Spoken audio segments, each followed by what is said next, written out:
Kakinada Archer Meka Narayanamma తోటలో వేయించేసిన శ్రీదేవి భూదేవి సమేత శ్రీ వెంకటేశ్వర స్వామివారి ఆలయంలో ధనుర్మాసోత్సవాలు ఘనంగా నిర్వహించారు. ఉత్సవాల ముగింపును పురస్కరించుకుని ఆలయం వద్ద నాగశ్రీ నృత్య అకాడమీ ఆధ్వర్యంలో కూచిపూడి నృత్య ప్రదర్శన కార్యక్రమం జరిగింది. నాట్యాచారిణి నాగశ్రీ పర్యవేక్షణలో చిన్నారులు నృత్య ప్రదర్శన చేశారు.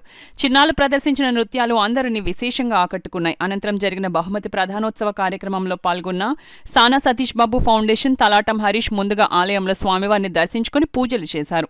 అనంతరం జరిగిన కార్యక్రమంలో ఆలయ కమిటీ ధర్మకర్త నులుకుర్తి సాయి అధ్యక్షత వహించగా సానా సతీష్ బాబు ఫౌండేషన్ చైర్మన్ తలాటం హరీష్ ముఖ్య అతిథిగా పాల్గొని నృత్య ప్రదర్శన చేసిన చిన్నారులకు బహుమతులు అందజేశారు. ఈ సందర్భంగా తలాటం హరీష్ మాట్లాడుతూ భవిష్యత్ తరాలకు నృత్య కళలు అందించేందుకు నాగశ్రీ చేస్తున్న కృషిని ప్రశంసించారు. ఈ కార్యక్రమంలో ఆలయ కమిటీ సభ్యులు గుత్తుల అప్పారావు, అల్లం రమణ, ధూళిపూడి నరసింహమూర్తి, కోకనాటి శ్రీనివాస్, మీరా, అడబాల రాంబాబు, మహిళలు, చిన్నారులు పాల్గొన్నారు.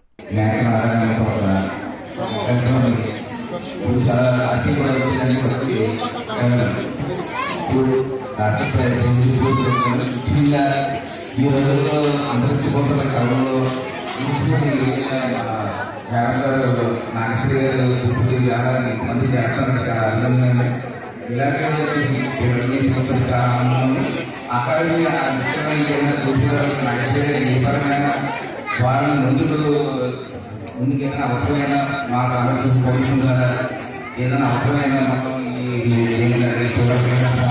ఏదైనా కావాలంటే మాత్రం సహాయం కోరుకుంటారా నేను ముందు చేస్తానని నాగశ్రీ గారు చేస్తాను.